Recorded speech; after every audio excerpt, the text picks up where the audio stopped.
Livro do profeta Jeremias, versículos do 1 ao 6. Se nos diz a palavra do Senhor: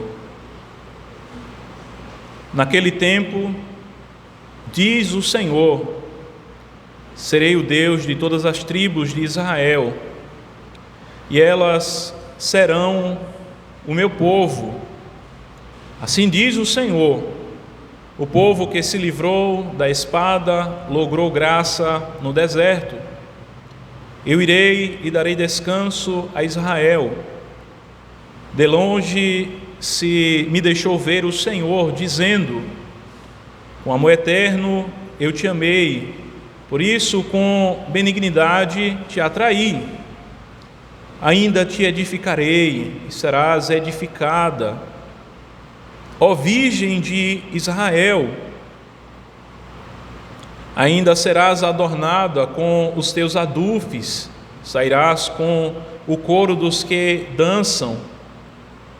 Ainda plantarás vinhas nos montes de Samaria, plantarão os plantadores e gozarão dos frutos, porque haverá um dia em que gritarão os atalaias na região montanhosa de Efraim: levantai-vos a Sião, ao Senhor nosso Deus.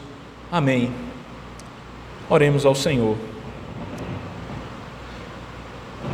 Senhor, nós oramos a Ti nesse instante e pedimos que o Senhor fale aos nossos corações, que possamos ter ouvidos que ouçam, um coração que recebe a Tua palavra e se converte e dá crédito àquilo que o Senhor tem a falar conosco. Ó Senhor, vivifica-nos pelo poder da Tua palavra, que a nossa mente, Senhor Deus, seja convencida pelo Teu Espírito Santo, que possamos, ó Pai, dar ouvidos ao Senhor, cada um de nós, Senhor, a começar em mim. Assim nós oramos, ó Pai, em nome de Jesus. Amém. Amém, meus irmãos. Esse texto é um texto que o profeta Jeremias traz, em que está dentro do contexto do livro dele, em um momento em que a mensagem do profeta Jeremias vem em um aspecto mais positivo.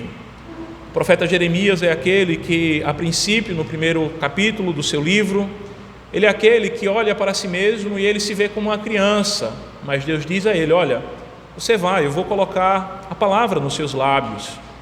E o profeta Jeremias é aquele de quem o Senhor mesmo fala, dizendo: olha, eu te constituí para que você arranque, para que você destrua, mas para que você também plante e que você também edifique. Os capítulos anteriores ao capítulo 30 são capítulos em que nós podemos observar a mensagem do aspecto mais negativo do profeta Jeremias.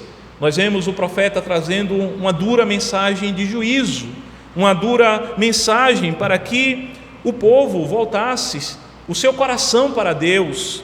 E aqui nós estamos em um dos trechos em que ele, de maneira muito gracioso, e vai estar compartilhando aquilo da parte do Senhor que nos faz pensar no aspecto positivo do que diz respeito à mensagem dele, de plantar, de edificar, de trazer uma mensagem também para que viesse como algo a produzir um efeito de transformação também positiva.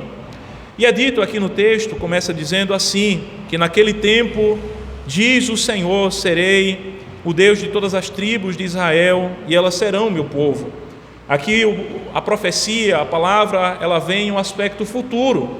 Naquele tempo é o tempo futuro, é o tempo de restauração, é o tempo em que Deus ele vai trazer uma renovação da aliança por meio dos atos restauradores do seu povo. E o que nos chama muita atenção, irmãos, é que essa palavra ela é direcionada para o reino do norte, ela é direcionada para as tribos de Israel. Se os irmãos se lembram, o reino de Israel ele foi dividido entre o reino do norte e o reino do sul. O reino do norte ficou com a sua capital em Samaria, onde Jeroboão estabeleceu um culto pagão, um culto idólatra, um culto que distanciava o povo da verdadeira adoração, e o reino do norte ficou situado ao reino de Judá, com adoração situada ali em Jerusalém. E é justamente para a nação de Israel, o reino do norte, que o profeta Jeremias está se direcionando aqui nesse momento. E aquilo que ele está falando aqui é num contexto em que a nação já havia sido levada cativa no ano 722 pelos assírios. Então, é no momento posterior já ao cativeiro, e ele está transmitindo a mensagem de restauração para este povo que foi levado para o exílio assírio.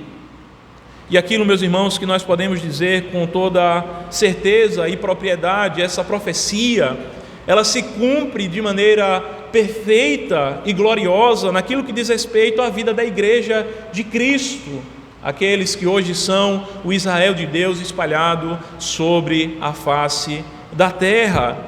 Portanto, aquilo que se diz que eu serei o seu Deus e eles serão o meu povo, essa renovação da aliança, ela se cumpre de maneira perfeita na igreja de Cristo. Mas o texto continua, meus irmãos, e ele continua dizendo assim: assim diz o Senhor, o povo que se livrou da espada logrou graça no deserto. Eu irei e darei descanso a Israel. Aquilo que está descrito nesse versículo nos faz pensar no contexto do êxodo dos filhos de Israel, quando eles saíram do cativeiro. E é basicamente para isso que se situa o contexto também ao qual o povo estava nesse momento. Assim como o povo, ao sair do Egito, eles tiveram que atravessar o deserto, depois que escaparam da espada de Faraó, assim também, quando eles retornassem do cativeiro, eles teriam que passar novamente pelo deserto. E o Senhor está dando uma garantia, dizendo: olha, eu vou dar descanso a vocês, eu vou cumprir a minha promessa. E depois de dizer isso, meus irmãos, no versículo 3, que é a parte que mais nos chama a atenção nessa noite, a qual esperamos nos deter por menor, de modo mais detido, é aquilo que diz assim: de longe se me deixou ver o Senhor dizendo. O Senhor se deixou contemplar, o Senhor se deixou ver, o Senhor manifestou-se, se deu a conhecer aqueles a quem Ele mesmo quis. E nessa perspectiva, irmãos, todos nós, não apenas o profeta Jeremias, e não apenas o povo a quem estava sendo direcionado essa mensagem, pôde contemplar ao Senhor, mas nós também o podemos contemplar pela fé. Nós também o podemos contemplar, ainda que não vendo com os olhos físicos, mas vendo com a alma, vendo com o coração.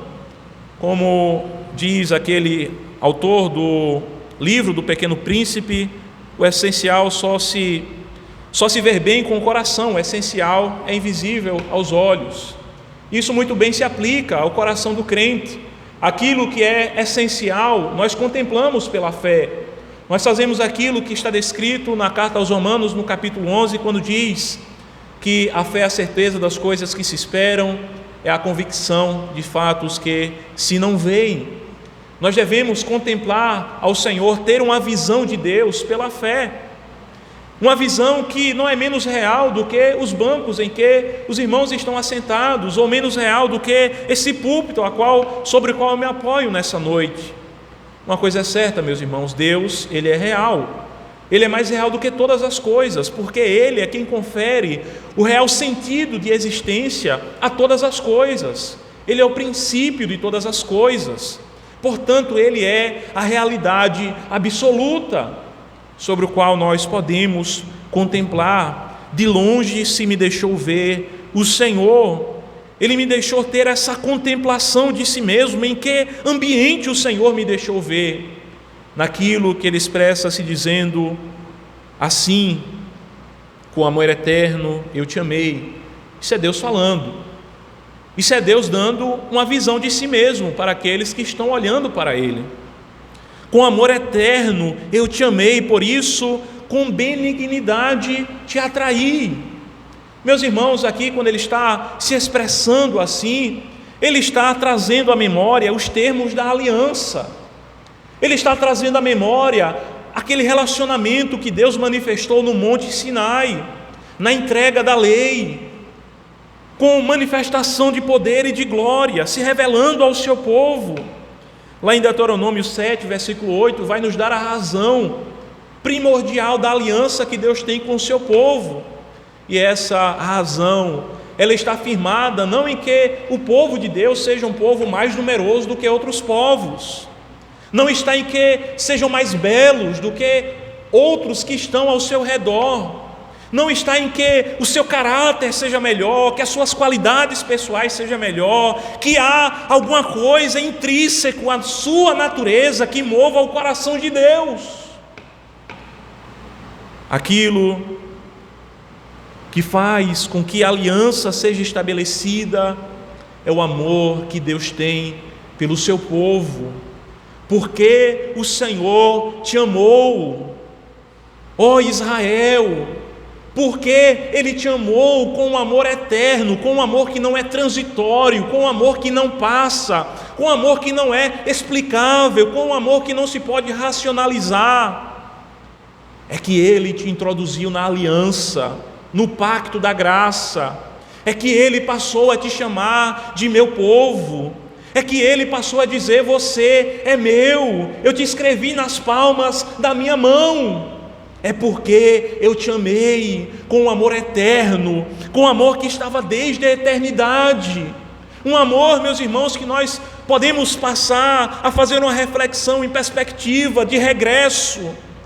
Nós podemos chegar até Belém, e ali nós podemos ver que o amor de Deus já estava presente, quando Ele envia o seu Filho para nascer por nós.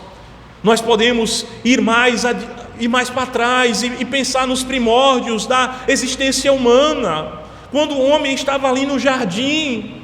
Ali o amor de Deus já estava projetado, meus irmãos, sobre as nossas vidas. A palavra de Deus nos diz que há um cordeiro como tendo sido morto desde antes da fundação do mundo. Então existe um amor que transcende o tempo, as estações, as épocas da nossa existência. Um amor eterno, um amor que não está preso ao tempo, não está preso a estruturas físicas. Um amor transcendente, mas um amor imanente também.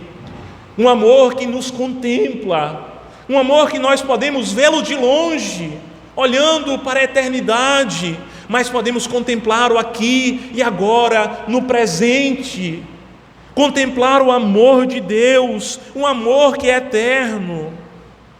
E uma coisa é certa, irmãos, todos nós, todos os homens da face da terra anseiam por amor, aspiram por amor, desejam amor. Eles não apenas se amam, mas eles querem ser amados também. Por isso, meus irmãos, é tão comum nas músicas nós vermos expressões dessa natureza, como a que os Beatles trazem em uma das suas músicas, dizendo: tudo que você precisa é de amor. Ou como aquele cantor do Jota Quest, quando diz: quero um amor maior.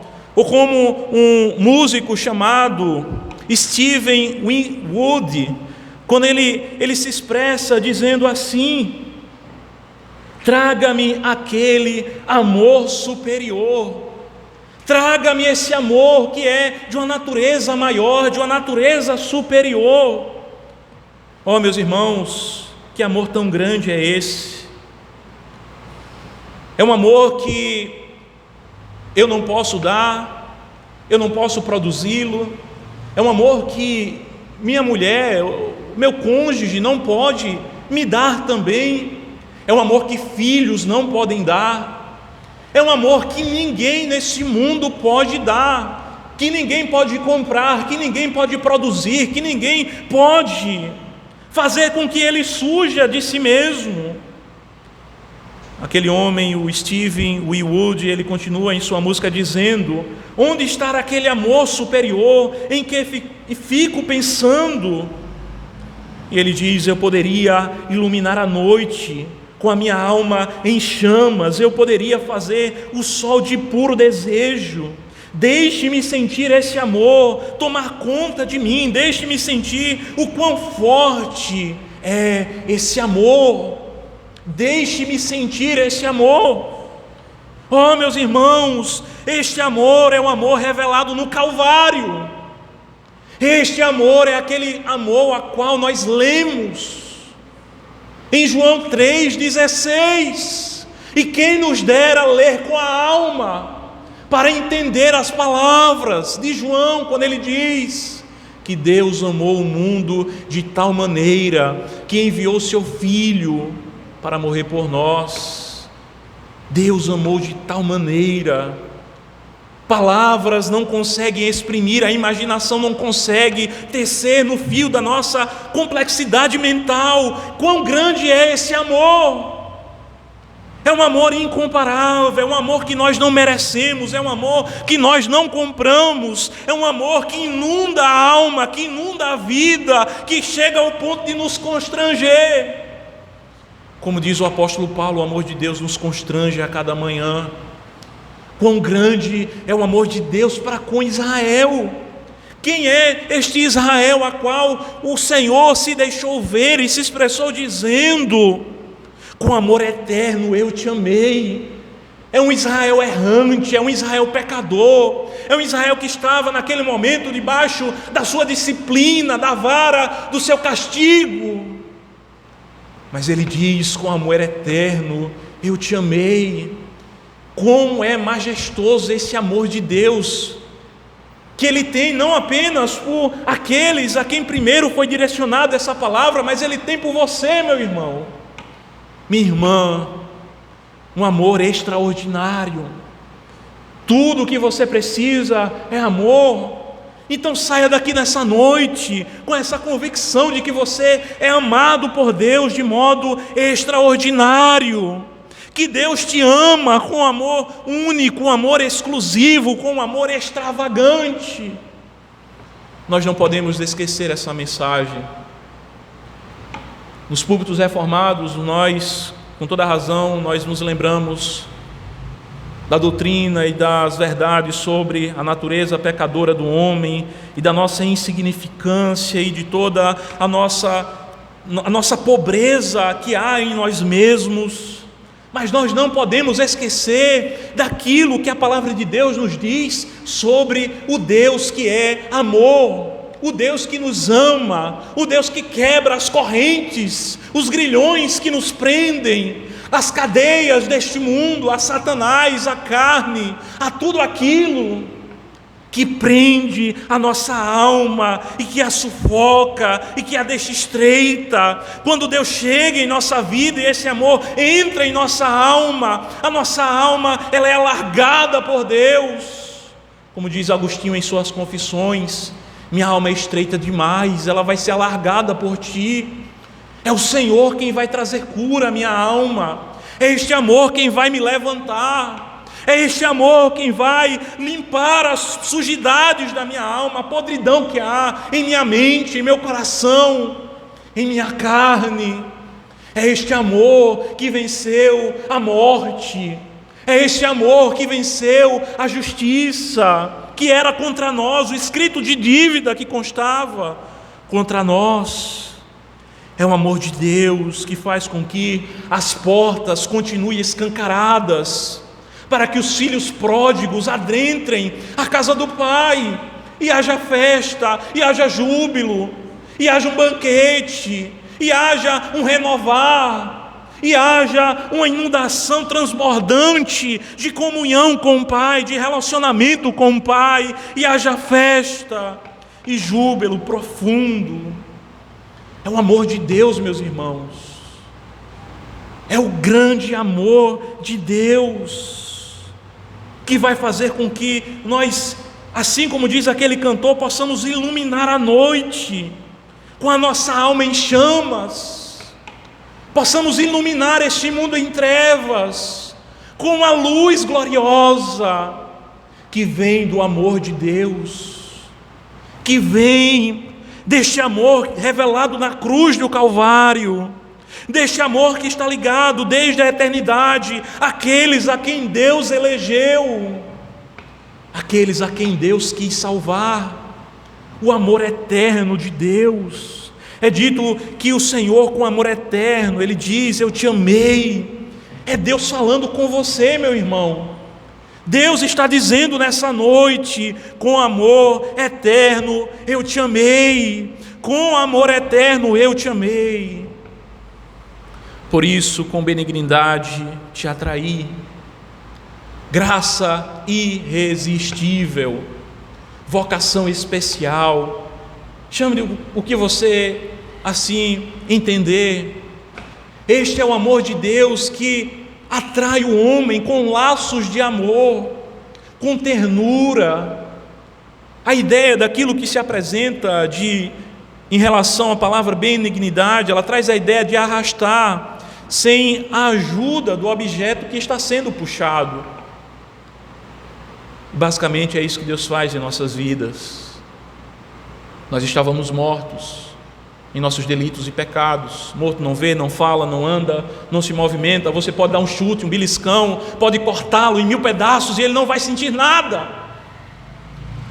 Mas com ternura o Senhor nos amou de tal forma e nos atraiu de tal forma que Ele implantou o princípio de vida em sua alma, a cada um de nós que estávamos condenados ao inferno. E Ele não apenas implantou um princípio de vida em nosso coração, mas Ele nos deu a capacidade de ouvir a sua voz. E nós que por um dado momento da nossa vida o resistimos e dizemos: não, eu não quero agora, eu não vou nesse momento, não, e não, e não, chega um momento em que a gente diz: chega, eu preciso desse Deus. Sem esse Deus não dá para continuar. Sem esse Deus não existe um chão debaixo dos meus pés que eu possa continuar caminhando, sem a expectativa de que o próximo passo me faça cair em um abismo de chamas eternas. Eu vou a esse Deus não apenas pelo medo da morte, mas eu vou porque eu me sinto atraído. Eu vou porque eu sei que esse Deus, Ele é luz, e essa luz atrai a minha alma, atrai o meu coração, mais do que qualquer luz desse mundo, mais do que qualquer beleza, mais do que qualquer obra artística, mais do que qualquer composição musical, mais do que qualquer majestade deste mundo. Este Deus é a fonte de toda a perfeição. Ele é aquele em que os nossos olhos, quando eles são abertos para o contemplar e para o ver, nós somos atraídos por este Deus maravilhoso, esse Deus bendito. E a palavra de Deus continua dizendo assim: ainda te edificarei, serás edificada, ó Virgem de Israel. Você vai ser edificada, você vai ser construída. Eu arranquei você, eu destruí você, eu permiti o cativeiro vir à tua alma, mas ainda tu serás edificada, ainda tu serás plantada, ainda serás adornada com os teus adufes e sairás com o coro dos que dançam. Ainda plantarás vinhas nos montes de Samaria, plantarão os plantadores e gozarão dos frutos. Aqui é uma ideia de paz continuada. No contexto agrícola de Israel só se podia cultivar e colher em tempos de paz, porque levava tempo, de quando se planta até que chega o momento de colher. Isso naturalmente em qualquer lugar. Mas ainda mais havia uma espera maior em Israel, porque haviam leis que determinavam que as primeiras safras não deveriam ser colhidas apenas em anos posteriores. Então exigia um tempo de paz e de espera. E aqui está dizendo: olha, vão plantar e vão colher, vão usufruir do fruto da terra, porque haverá um dia em que gritarão os atalaias na região montanhosa de Efraim. Os atalaias eram aqueles que estavam de olho no calendário e nas estações do ano, observando a lua para ver com exatidão o dia da festa que deveria ser celebrada ao Senhor. E aqueles de Efraim, que estava situado no reino de Israel, o reino do norte, o reino que estava dividido com o reino do sul, eles vão dizer assim: levantai-vos, subamos a Sião, ao Senhor nosso Deus. A divisão vai acabar, o cisma vai acabar, a adoração falsa vai acabar. Esse povo que em outro momento estava adorando aquilo que não era Deus, vai passar a adorar a Deus, vai passar a ter uma verdadeira experiência de adoração. Isso é fruto do amor. O amor nos conduz a isso, a prioridade daquilo para o que nós somos criados. Porque eu e você existe. Nós não estamos aqui sem propósito. Deus nos criou para a glória do seu nome. Como é que nós fazemos isso de modo ativo? Nós fazemos isso adorando a Deus, glorificando a Deus. E o amor de Deus nos leva a isso, nos leva a subir a Sião, nos leva a estar no lugar da presença de Deus, nos leva a estar em Cristo, que é nossa Sião, que é o lugar da habitação de Deus, que nos faz estar no Senhor e adorando o Senhor nosso Deus, e não mais os ídolos do nosso coração, não mais aquilo que se pode produzir na alma, que distancia da verdadeira adoração ao Senhor, mas uma adoração verdadeira ao Senhor. E tenha certeza, meus irmãos, este amor é um amor que vale a pena. Esse amor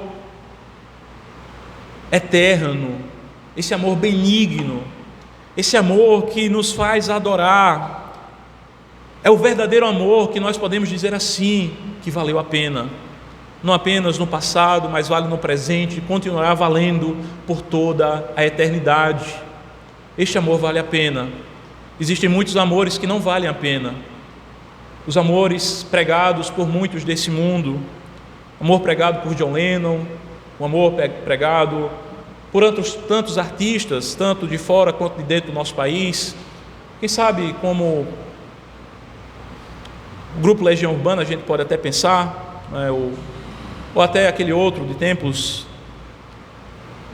o Bel Marx, que também tem alguns hinos, algumas músicas bem distantes do Evangelho, que também falam sobre o amor. Mas qual é o amor que de fato vale a pena? O amor revelado na cruz, é o amor de Deus, é o amor eterno. Não saia daqui dessa noite sem estar guardado em sua mente e em seu coração as palavras daquilo que nós contemplamos nessa noite. Nessa noite, assim como o profeta, assim como o povo, nós podemos dizer que de longe se me deixou ver o Senhor dizendo: com amor eterno eu te amei, por isso com benignidade te atraí. Que o Senhor, meus irmãos, nos conceda graça e que possamos contemplar esse amor em verdade. Te agradecemos, Senhor, pela Tua palavra. Te agradecemos, Senhor.